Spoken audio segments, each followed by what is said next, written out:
vamos a platicar sobre su nuevo documental. Te convertiste, de hecho, en un documentalista comprometido. Hoy tenemos una gran invitada. Marta Anaya, la entrevista. Don Bernardo Barranco, especialista en temas religiosos, un hombre que además tiene un programa maravilloso, ¿no? Sacro y profano, que no se deben de perder, además de este, por supuesto. Bienvenido de nueva cuenta. No, gracias, Marta, un placer estar contigo. Oye, como que estamos en tiempos complicados, por no decir apocalípticos, ¿no? Sí. Coronavirus, las mujeres en plena rebelión, problemas económicos. Desde el punto de vista religioso, ¿esto cómo se procesa? Pues bueno, pues estamos en momentos, hay ciertos momentos en la vida de las culturas, de la civilización, en donde los hechos hacen replanteamientos mucho más de fondo. Creo que estamos viviendo eso, ¿no? Yo añadiría nuevas generaciones, nuevos lenguajes. Hablas de las mujeres y diría, es un triunfo del feminismo. Me preguntaría, ¿de cuál feminismo? Porque hay muchos feminismos, ¿no? Cierto.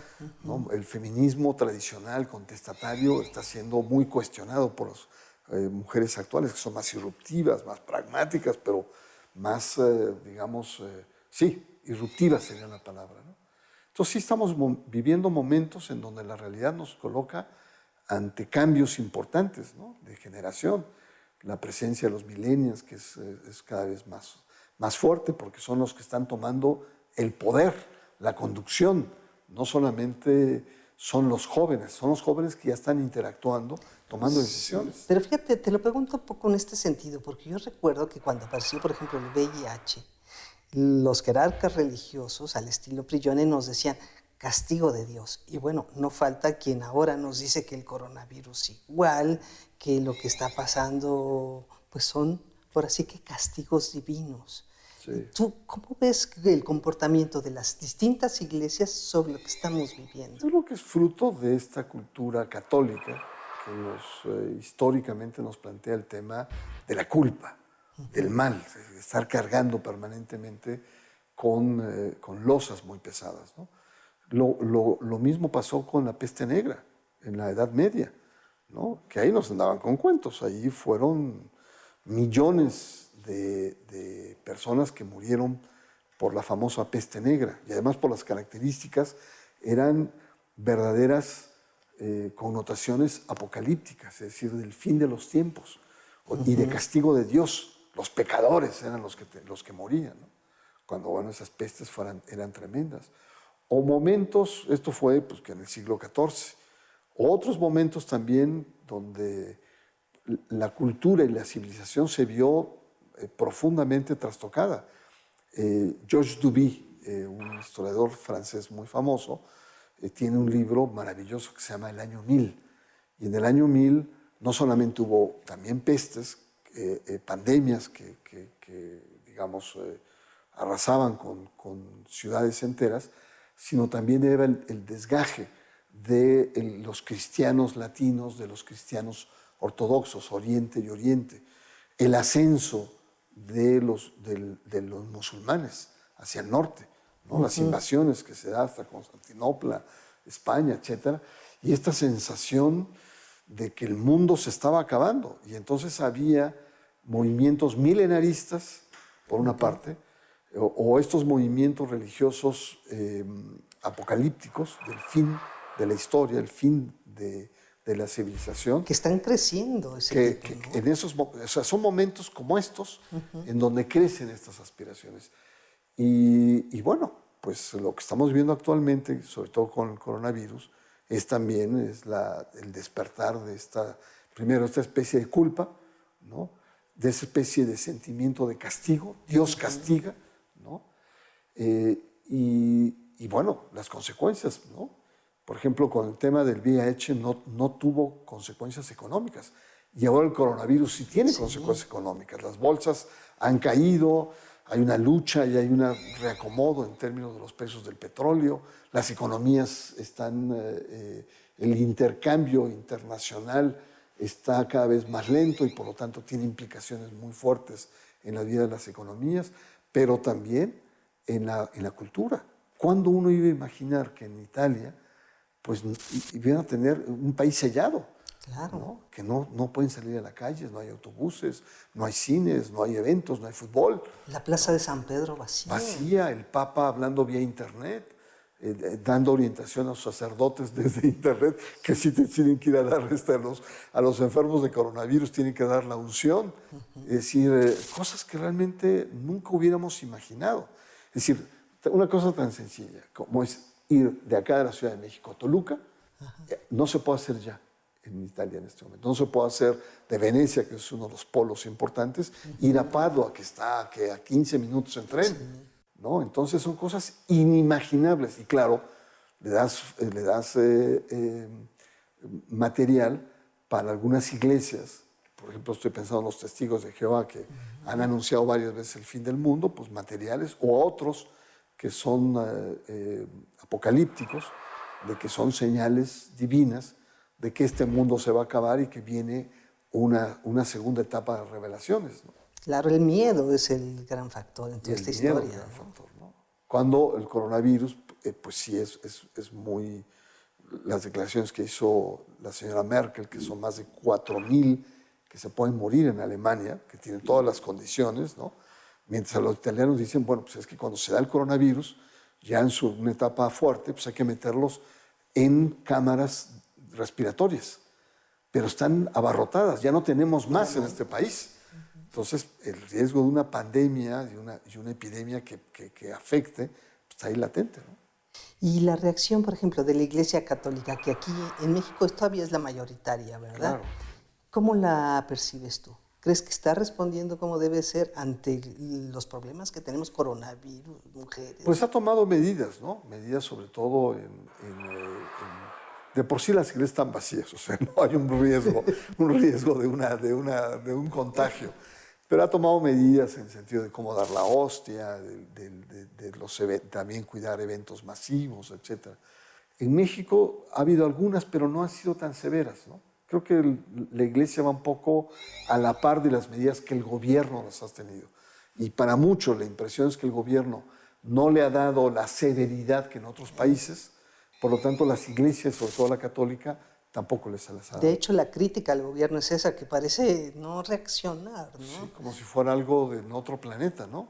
Sí, y un poco la actitud, volvemos, yo no sé si es religiosa del presidente, de a nosotros no nos castiga Dios, en una de esas no nos infectamos, un poco la fe de nuevo, ¿no? Pues tendría que tomar las palabras de su amigo el Papa Francisco, ¿no? Que cuando le preguntan sobre México, y dice México está marcado por el odio de Satán, del diablo, ¿no? Hizo una declaración muy fuerte a Valentina Larraqui. Le tiene mucha rabia a México porque México ha sido uno de los países que ha sido elegido por la Virgen María como uno de sus pueblos privilegiados, ¿no? Porque Guadalupe se le presenta a la cultura mexicana como su madre, como la madre de los mexicanos. Y eso, dice, el diablo le tiene rencor a México. ¡Ay, qué impresión! Eso sí, no lo había escuchado. Por eso tendría que tomar en cuenta lo que el Papa ha afirmado. No lo ha dicho una sola vez, lo ha hecho varias veces, ¿eh? Lo ha dicho varias veces. Y entonces que estaríamos más en riesgo todavía. Por lo menos de la ira de Satán, sí. No, bueno, qué terror. Espero que no sea así, efectivamente. No, que el maligno se olvide de México, ¿no? ¿Y las otras iglesias cómo están avanzando acá en nuestro país? Bueno, hay un avance muy importante y lo vamos a ver en el censo, que hace 10 años el catolicismo cayó al 83%, cuando en los años 70, cuando tú eras muy jovencita, ¿no? O niña casi, pero era el 97% de católicos en este país, ese era el porcentaje. En los últimos años ha descendido al 83%. Ahora, ha sido una caída muy amortiguada. En América Latina, la caída de los católicos ha sido muy brutal. Por ejemplo, en Brasil ha caído a más del 60% o menos del 60%, ¿no? 59% por ahí. Chile, 50%. Los países centroamericanos abajo del 50%. Es decir, no es un fenómeno solamente local, mexicano, es un fenómeno latinoamericano. Por el contrario, hay el avance de otros grupos religiosos, evangélicos, sobre todo de este carácter pentecostal, ¿no? Que son pentecostales. ¿Alguno en particular? No, fíjate que está atomizado, pero hay algunos en países, por ejemplo, como Brasil, ha sido fundamentalmente las asambleas de Dios, que han crecido mucho, y la iglesia que en México se llama Pare de Sufrir, allá se llama la Iglesia Universal del Reino de Dios. Esas son las que han crecido y tienen millones de adherentes entre ¿Esa ambas. de Paren de Sufrir está en toda la República o tiene centros? No, sí está en toda la República y tiene centros, sobre todo cines. La crisis de los cines las ha capitalizado y entonces las ha convertido en megatemplos, ¿no? Entonces, toda esta parte mágica de curación, de esta parte salvífica, ¿no? Que usaron mucho las iglesias electrónicas, que lo tocaban y de repente ya podía ver, ¿no? O un inválido que se apoderaba del espíritu, ¿no? Pentecostal viene del Pentéuco, que significa 5, que era después de 5 días de trabajo, el quinto día era para recibir al espíritu. Por eso se llaman pentecostales. Te tocaban y de repente eres inválido y puedes caminar. Es decir, todo el sentido de la salvación y de la sanación. Y estas iglesias han crecido políticamente de manera muy, muy importante en América Latina, ¿no? Con esta idea de salvación. Su hipótesis es que estamos viviendo una crisis de la clase política corrupta y que por lo tanto se requiere que lo social, ¿no? Lo societal sea invadido de lo religioso para poderla sanar, ¿no? O sea, la purificación viene desde esas iglesias. Desde esas iglesias, entonces... Y reemplazarían a las élites políticas. Exacto, en ese sentido, las élites políticas están en pecado y por lo tanto hay que reemplazarlas. Y son iglesias muy disciplinadas, donde el voto es un voto disciplinado, y en contiendas electorales cada vez más cerradas es oro molido. Son minorías, pero son minorías disciplinadas. Entonces han ganado en bancadas evangélicas, en candidatos evangélicos, y ya tiene presidentes evangélicos, como podría ser el caso ahora que acaba de salir Jimmy Morales de Guatemala, que incluso era un combate absoluto a la corrupción, mira nada más cómo cayó, o el caso de Bolsonaro en Brasil, que es el país más importante de América Latina, con mayor número de habitantes y con una enorme diversidad religiosa. Es decir, han avanzado. Entonces, cuando preguntas sobre... hay una recomposición religiosa en todo el continente y ahora hay que ver el censo para ver cuál es la caída nueva, porque el 83% es del censo del 2010. Hay que ver ahora cómo se recompone. Para muchos va a caer abajo del 70%. Tanto así. Así es. Así es. ¿Y hay líderes, hay nombres o está muy diluido entre los nuevos grupos? Pues hay una diversidad muy grande, hay diversidades muy grandes, hay grupos, pero hay grupos también que han crecido con mucha fuerza, ¿no? La Asamblea de Dios ha crecido muy fuerte. Otros grupos, digamos, para cristianos como Testigos de Jehová son fuertes también. Presbiterianos siguen siendo muy fuertes. Luz del Mundo es una de las iglesias más poderosas que tiene en el espectro mexicano. Sí hay. Y hay también líderes políticos que han estado emergiendo, como el caso de Hugo Eric Flores, que está conformando que conformó el PES y ahora vuelve otra vez al PES con nombre diferente. Está el caso también de Arturo Farela, que tiene una red pequeña, pero muy mediática, ¿no? Sí, ahí es lo que tenemos. La pregunta... Sin embargo, parecen como medio insignificantes frente a los grandes grupos que conocíamos como el Opus Dei, o no sé. Pues bueno, ellos pero también no son grupos... ¿ya? No, son grupos sectarios. Nunca lo fueron. Lo que pasa es el peso que tenían. Pues imagínate, los legionarios son grupos de élite, sí, con mucho peso económico, igual Opus Dei. Digamos que aparecían como más grandes de lo que son, ¿no? ¿Y en este reacomodo qué pasa con ellos? Bueno, mira, lo que hay que ver acá es el voto religioso, preguntarse si hay un voto religioso. Pues es donde se ve realmente su peso, ¿no? Y la verdad que es muy interesante ver que Andrés Manuel hizo alianza con el Partido Encuentro Social de evangélicos y él atrajo a un número importante de evangélicos, pero no votaron por el PES, votaron por Andrés Manuel. Y entonces lo que nos hace suponer que todavía no ha llegado a México el peso del voto religioso, es el voto corporativo de las iglesias. Porque si no, el PES hubiera subido y el PES perdió su registro. O eso un poco con los católicos. Si decimos que el 83% son católicos y nos vamos a la cifra de 30 millones que votaron por Andrés Manuel, el 83 son católicos, estaríamos hablando de una cifra de 20 y tantos millones de católicos, ¿no? Con la postura de los obispos que no era precisamente muy pro Andrés Manuel López Obrador. ¿Qué nos dice el ejemplo católico y el ejemplo evangélico? Que en México los católicos o evangélicos votaron no en tanto creyentes, sino votaron en tanto ciudadanos, ¿no? Porque si no, no hubiéramos tenido la cantidad de votos de católicos por Andrés Manuel o la cantidad de votos evangélicos por Andrés Manuel. Bueno, ¿y por qué los jerarcas católicos le han hecho siempre la guerra a Andrés Manuel? Pues el tema acá es un tema político, es decir, Andrés Manuel se presentó siempre, hasta el 18, como muy irruptivo en términos políticos, ¿no? Como, digamos, sus promesas de campaña era, digamos, restituir una clase política donde la Iglesia Católica estaba muy acomodada. ¿O no era por aquello de primero los pobres y esta iglesia era más bien elitista? ¿Era También, ese sentido? También, esa lectura también se puede dar. Es decir, él reacomoda la clase política, de una clase política, digamos, de élites, de poder, que estaban donde la Iglesia siempre se ha sentido muy acomodada, acogida y protegida. Y esta lógica de primero los pobres, evidentemente que era una lógica que iba a, digamos, sacudir ese lugar de confort que estaba en la jerarquía, ¿no? Entonces, y además otras cosas, estas constantes críticas que lanzaba Andrés Manuel, ¿no? Al estilo panista, a estos vínculos con el poder, y la Iglesia se sintió amenazada, ¿no? Se sintió amenazada.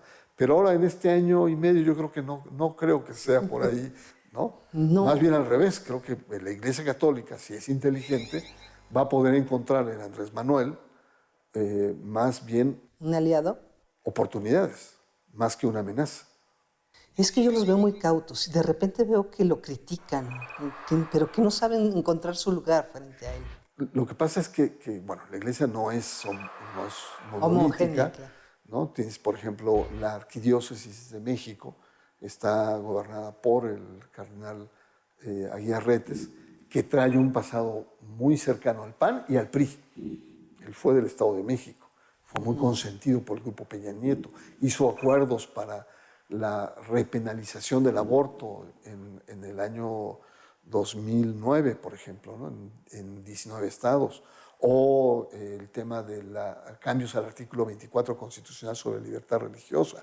Él se acomodó muy bien ahí y ahora no ha encontrado lugar y es muy crítica. En cambio, tienes la corriente más de Francisco, que está en este momento en la conferencia, donde es muy abierta, es mucho más abierta y él está queriendo entrar en negociaciones con la Cuarta Transformación, ¿no? Incluso apoyarse en la Cuarta Transformación, ¿no? Diciendo, no tengo problema, soy ecuménico, abrámonos con los evangélicos, ¿no? Pero acá tenemos temas, ¿no? Temas que son importantes para nosotros. Mirando un poco a la distancia, hemos tenido, digamos, presidentes masones, ¿no? Que así se lo dicen abiertamente. Luego, presidentes que si eran católicos ya no se decían masones, pero guardaban distancia. Y ahorita tenemos ya un presidente que no sabemos exactamente qué es, pero muy religioso, abiertamente. Sí, sabemos que es un presidente conservador en materia religiosa y en materia de moral. ¿Y esto a dónde apunta, digamos, este cambio? Yo lo que creo es, primero, que lo religioso siempre ha estado. Por ausencia o por presencia, es un factor de gobernabilidad. Yo creo que en ese sentido, Salinas de Gortari marca y qué quiere hacer de la Iglesia un aliado para gobernar. Claro. Que es cuando se restablece la relación. Relaciones Iglesia-Estado. Enrique Peña Nieto también. En ese sentido, él asume, incluso cuando fue gobernador, él consentía muchos obispos, son como 12 o 13 en el Estado de México. En el momento en que se sale del Huacal, que Enrique Peña Nieto, cuando dice estoy abierto a los matrimonios igualitarios, ¿no?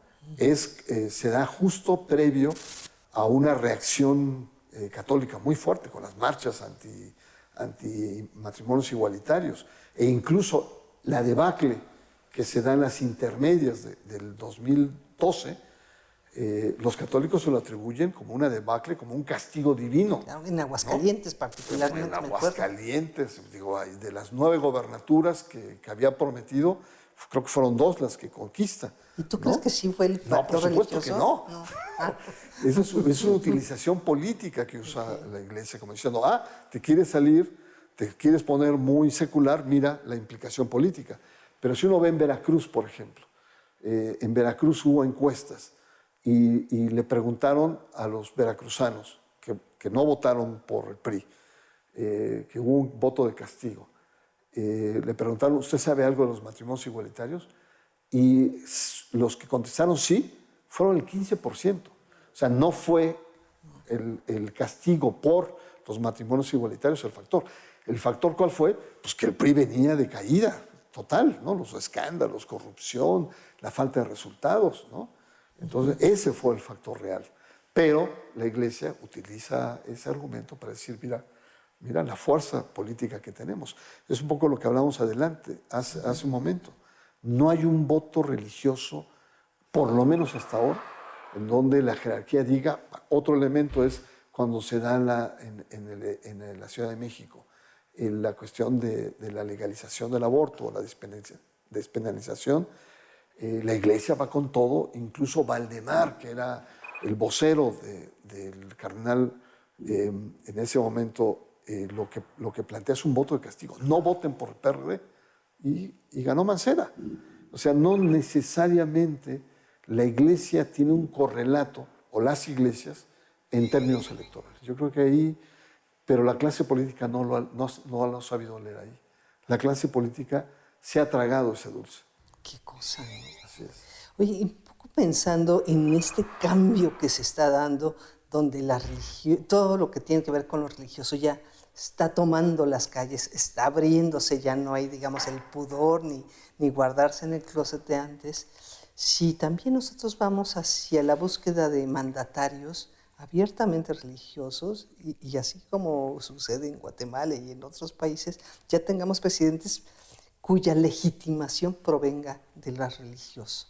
Pues en América Latina está cundiendo esto, ¿no? Está hablando de Alvarado, que estuvo así en Costa Rica de ganar. Es un perfil, digamos, sí, que está cundiendo. Creo que López Obrador no está ajeno a esta tendencia, a esta moda. Y va precisamente por la crisis de legitimidad de los partidos tradicionales y de las élites políticas tradicionales, que no han dado resultados, que han dado bandazos de posturas más bien populistas, de izquierda, a gobiernos neoliberales ortodoxos, y que en esos bandazos no ha habido resultados. Es decir, sigue la pobreza, sigue la desigualdad, sigue la injusticia, sigue la corrupción, la impunidad, llámese, no sé, gobiernos impugnados como el de Venezuela, o los gobiernos de izquierda en Ecuador, o lo que vivimos en Bolivia, ¿no? Pero también gobiernos tan impugnados de la derecha como Piñeira en Chile o en otros lugares así, o Ecuador, Colombia, perdón. Entonces, yo creo que lo religioso es una irrupción frente a los vacíos que están dejando los partidos y las élites en el poder. Y entonces esto permite que haya un recambio de nuevos actores que entran, peligroso, porque viene por el lado, sobre todo pentecostal. La Iglesia Católica, por derecho canónico, no permite que haya candidatos católicos o curas, ¿no? Teólogos, no lo permite. Pero sí es una tendencia. Yo espero que sea una moda, digamos, que pase en un corto plazo, ¿no? Okay. Para mí el laboratorio es Brasil, el Bolsonaro, un presidente evangélico. No está dando resultados, está resultando peor que incluso los anteriores y eso va a determinar, digamos, un nuevo asentamiento. Pero lo que expresa esta crisis de la clase política en América Latina. Y todos ellos van con esta actitud salvífica, sanadora, ¿no? Con estos discursos, ¿no? Contra una élite corrupta, impoluta, impune. Pero no se ve todavía el final del péndulo, ¿no? Yo sí siento que lo del religioso todavía va a tomar más fuerza, ¿no? Así es. El pan religioso que ha estado contenido en el closet, ahora Andrés Manuel abre la puerta. No sé en el caso del PRI, pero en la izquierda no veo un sucesor de Andrés Manuel en Morena. Yo francamente no encuentro que tenga estos rasgos parareligiosos como los puede tener. Ahora, no quiere decir que no se vayan a dar, que de repente nos salga un Monreal, que es el más religioso de todos estos. El niño de Atocha. Que salga disfrazado de cruzado, ¿no? de un actor medieval, pero no veo a Ebrard, por ejemplo, no veo... O sea, porque vienen de una izquierda secular, la mayoría de ellos. O sea, ¿no ves a un místico, un religioso, como sucesor en ese camino? En el caso de Morena lo veo más difícil. En el caso del PAN, sí. Y ese sería a vencer, el hombre a vencer. No, tendrían un peso o un look religioso que le daría continuidad digamos, a las locuras que ha cometido Andrés Manuel López Obrador, ¿no? No, bueno. A esos experimentos que está haciendo, ¿no? Sí, increíble. ¿No? Pues no se diga más. Marta, buenas, mil gracias. Que vamos a platicar sobre su nuevo documental. Te convertiste, de hecho, en un documentalista comprometido. Hoy tenemos una gran invitada. Marta Anaya, la entrevista.